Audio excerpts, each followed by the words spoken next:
The global financial crash of 2008 had a prelude in the United Kingdom, which in itself generated deep political waves. In September 2007, Northern Rock wanted to raise money on the money markets. It urgently needed the cash and found it couldn't do so. There was panic, not least on the high streets, where suddenly queues of people with deposits in Northern Rock wanted to withdraw those deposits, worried that they would lose them altogether. Imagine if that was the scene on the high streets, what the mood was like in Downing Street and the Treasury. Here's the political context. Gordon Brown had only been Prime Minister for a few months. He felt he had much to prove to the electorate as a Prime Minister. He arrived with criticisms implicit from his predecessor Tony Blair and some others. And as Northern Rock first erupted in September 2007, he said to his friend, advisor, and then Cabinet Minister Ed Balls, "This is going to be a disaster for me. It will wreck my reputation for economic credibility." They did two things very quickly. First of all, they gave or lent Northern Rock some money, around £3 billion. That didn't calm people down. And in the end, the relatively new Chancellor, Alistair Darling, had to guarantee all deposits to reassure those with deposits in Northern Rock. But as this sequence was being played out, here was the twist that had a profound political consequence.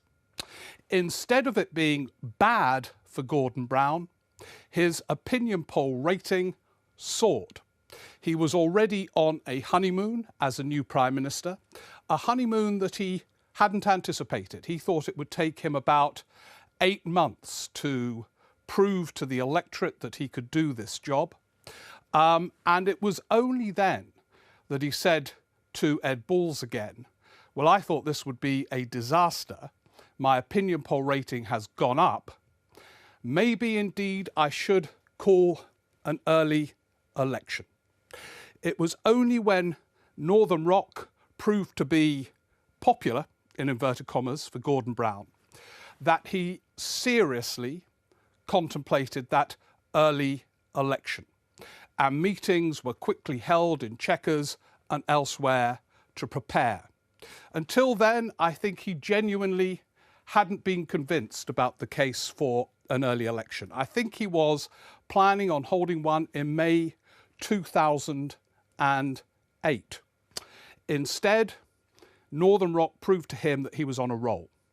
And he and his advisors famously then planned for an early election and allowed the speculation about one to develop and intensify. They made a big miscalculation in that they thought the speculation in itself would destabilise the leader of the opposition, David Cameron, who remained commendably calm throughout. Instead, what happened is now famous. In the end, for a variety of reasons, he didn't call the election. The weekend after the Conservative Party conference, he announced that there would be no election. He did so because opinion polls suggested, in this fluid period for public opinion, that votes were moving back to the Conservatives, not least in marginal seats. In not calling an election, having talked one up, Brown was in many ways doomed. he had intended to present himself as the father of the nation above party politics for about 8 or 9 months and then call an election. Instead, he was caught red-handed, planning one in the most partisan way possible. You can only plan elections being partisan. He never found a voice to compete with that one, a public voice that he was entirely happy with, and his planned strategic direction was thrown completely out of control. But isn't it interesting that this prelude to the seismic global crash to come was accompanied by a political consequence?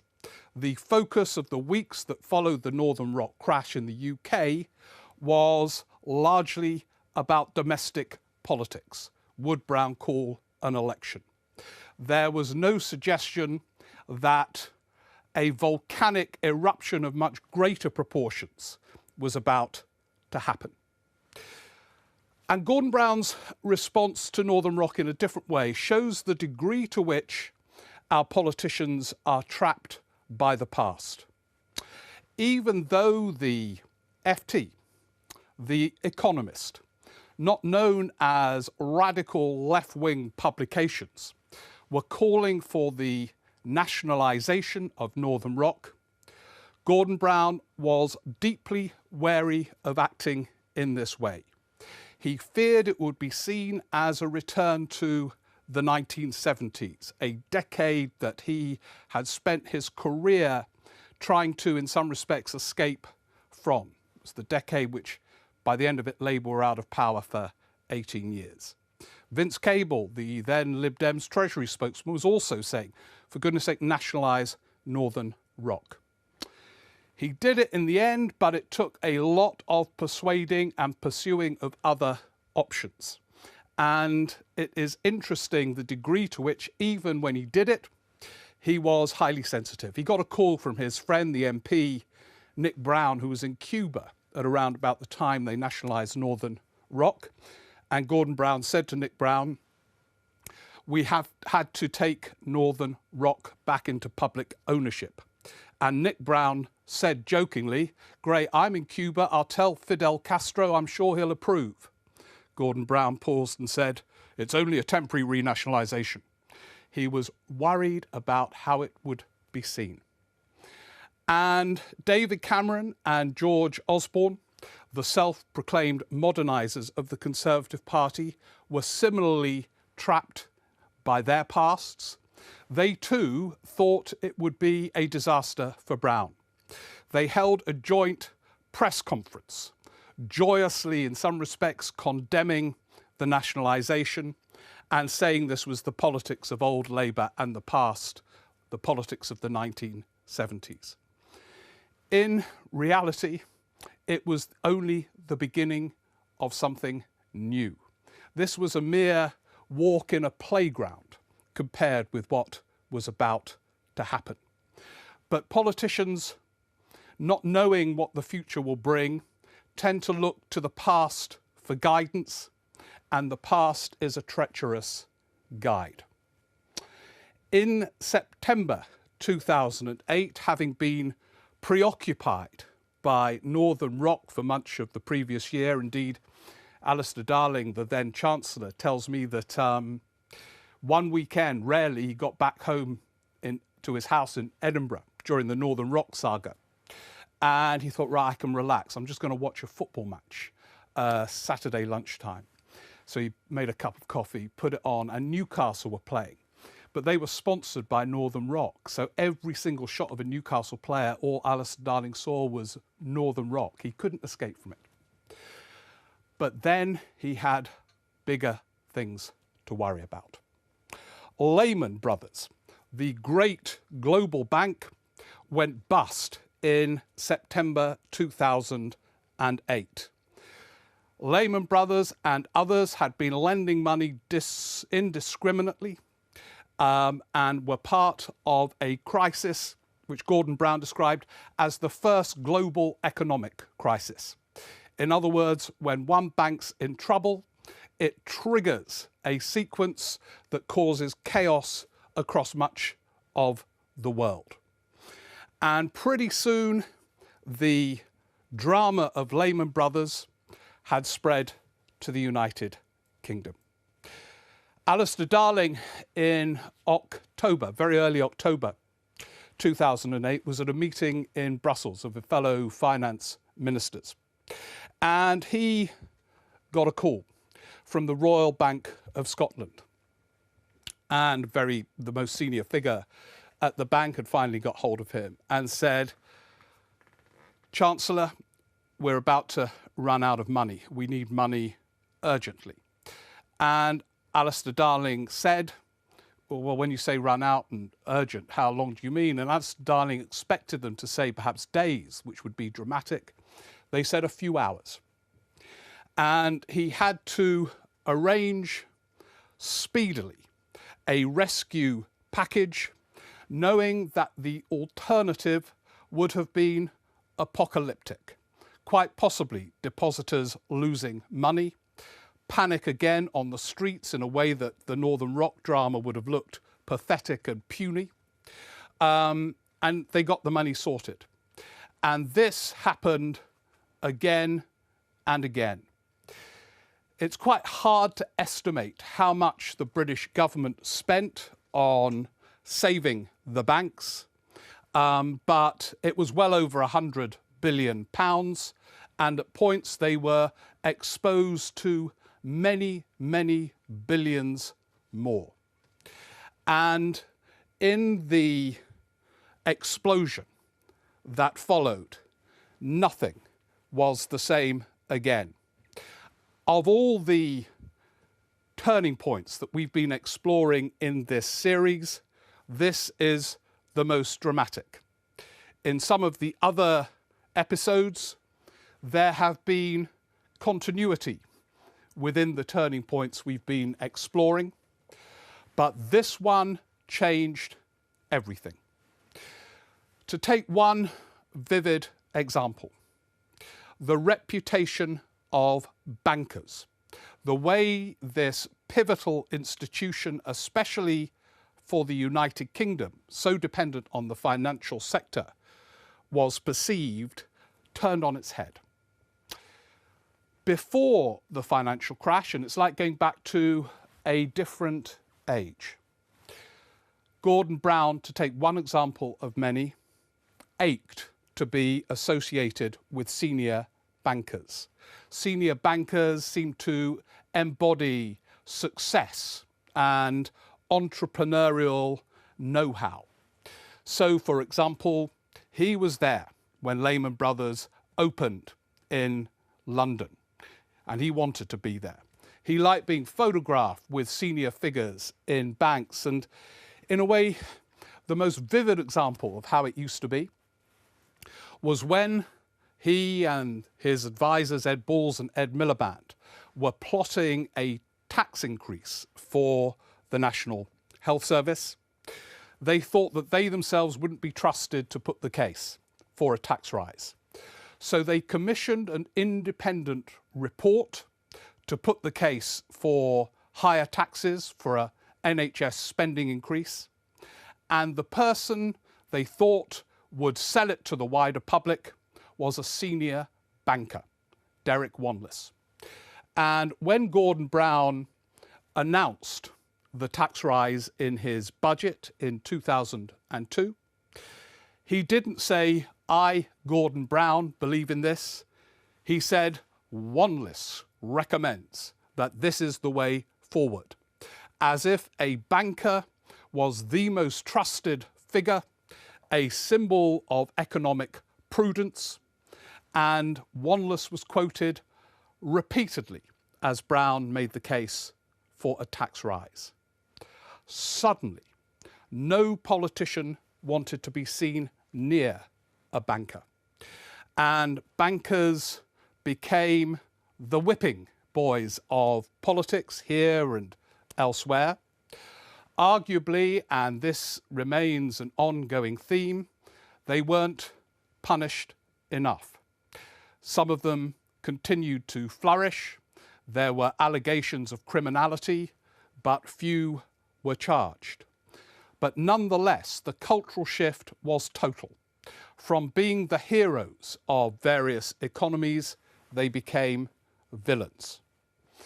And that was, of course, just the beginning.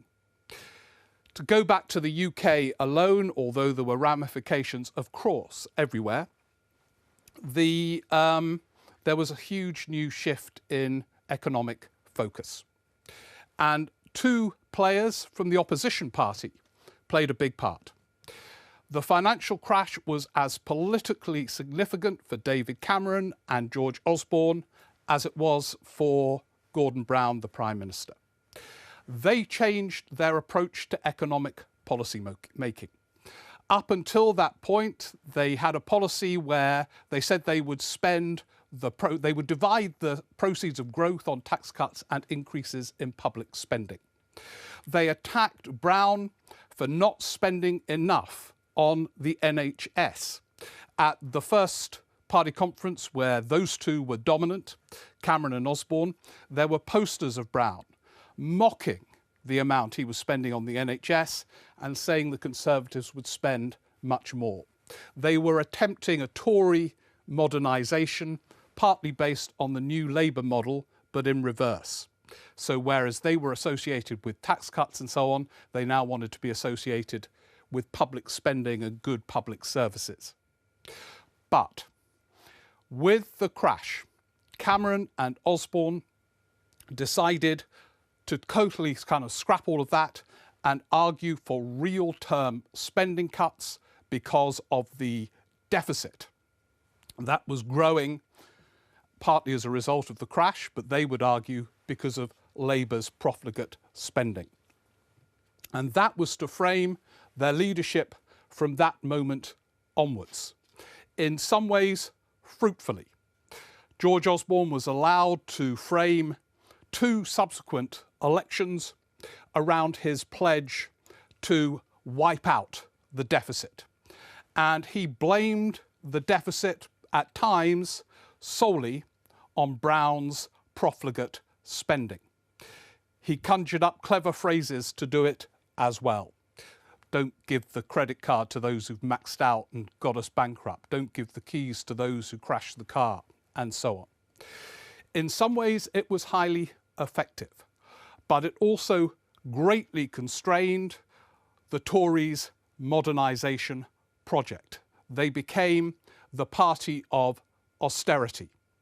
And certainly by the election of 2017, that was becoming a very big electoral problem for the Conservatives. But of course it was the British government who faced the biggest trauma. And here too, in terms of the UK, I mean, other countries were going through big traumas too. And here there were many twists. In a way, Gordon Brown was uniquely well qualified as a Prime Minister to respond to this trauma. He had been a Chancellor for many years. He knew who to phone in terms of other countries and indeed other banks to find out what the heck was going on. Brown, by the time of the crash in 2008, had been subjected to a series of near internal coups. There were lots of Labour MPs who were fed up with him and thought he was leading them nowhere. The financial crash gave him a new raison d'etre. It was both nerve-shredding and traumatic for him. Lots of sleepless nights as they awaited the consequences of a rescue package which they had drawn up sleeplessly. And at the same time, as that kind of sleepless, nerve-shredding dimension to it all, it kind of saved his premiership, really, because he had a project of mountainous significance. Even though there were further attempted coups, no potential successor would have been qualified enough to do the job. And at first he appeared to have got a near global cooperation in terms of an international fiscal stimulus. He hosted a meeting of the G20 in London, where, with President Obama, newly elected, walking on water, he persuaded even the likes of Angela Merkel, not instinctively a big public spender, to agree on a fiscal stimulus, which famously the economist in the US, Nobel Prize winning Paul Krugman, said Gordon Brown had saved the world. Gordon Brown accidentally quoted this in a Prime Minister's question time. Now, many others think that his role was not as significant as that, but it clearly shows the degree to which he had a new focus. It also generated new tensions between Brown and his Chancellor, Alistair Darling. Peter Mandelson later told me, when they'd all been kicked out of government in an interview, that Alistair Darling had reached the conclusion that Gordon Brown and Ed Balls had an almost psychopathic loathing or mistrust of the Treasury. And they thought Darling had been captured by the Treasury. Darling took a different view. He hadn't been captured. He was just being responsible, that there were issues to do with the deficit that they had to address. And this became a circuitous discussion. Do they move on to George Osborne's new agenda of deficit cutting, spend cutting, cuts in public services and all the rest of it? If so, will they have to do it to the same extent as Osborne? And if not, will it not just look a faint echo? On it went again and again. And the relationship between Gordon Brown and Alistair Darling, already tense by then, Brown had always wanted Balls to be in the Treasury at some point, never recovered from that. But that, of course, was relatively trivial compared with the wider implications of the crash. I think the crash is the backdrop to the astonishing turbulence that has followed. If you just take the UK's politics since the crash of 2008, in 2010, the UK freakishly elected a peacetime coalition. That doesn't happen very often, but fine. Maybe that was a one-off, but no. In 2015, Cameron won a small majority, which he hadn't expected to win. Within a year, he was gone, out of office. A triumph a year early, then unprecedented, out of office within a year, forced out, in effect, by losing a Brexit referendum. Then Theresa May calls an election and loses her overall majority. Between those electoral dramas, Britain has held two referendums, doesn't usually hold many referendums. One on Scotland, which triggered a rise of Scottish nationalism of breathtaking proportions, even though they lost the referendum, wiping out Labour's dominance in Scotland. And the other, of course, on Brexit, which is leading to the UK leaving the European Union. This country that many assumed would be small c conservative when contemplating seismic change, like in a referendum, voted for seismic change. And Donald Trump, often inaccurate in his tweets, tweeted accurately after the Brexit referendum, "That means I'm going to win too." He could see the connections, and the connections begin with the financial crash. It led inevitably to a further breakdown in trust between institutions and some parts of the electorate who felt let down. It turned on its head all the assumptions politicians had made for so long, that they did indeed look out of touch. Out of touch is a dangerous cliche and largely not true. If anything, politicians are too in touch with elections, opinion polls, focus groups tormenting them around the clock, but the impression was deeply cemented. It gave a sense too of incompetence amongst the elites. Why didn't they see this coming?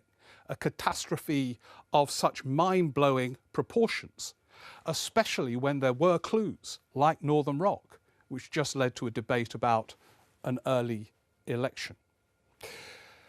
And perhaps most significant of all, though I think all these things are of profound significance, it led to a decline in living standards. For many years, a fall in the standard of living in the UK, in the United States, or certainly parts of the United States.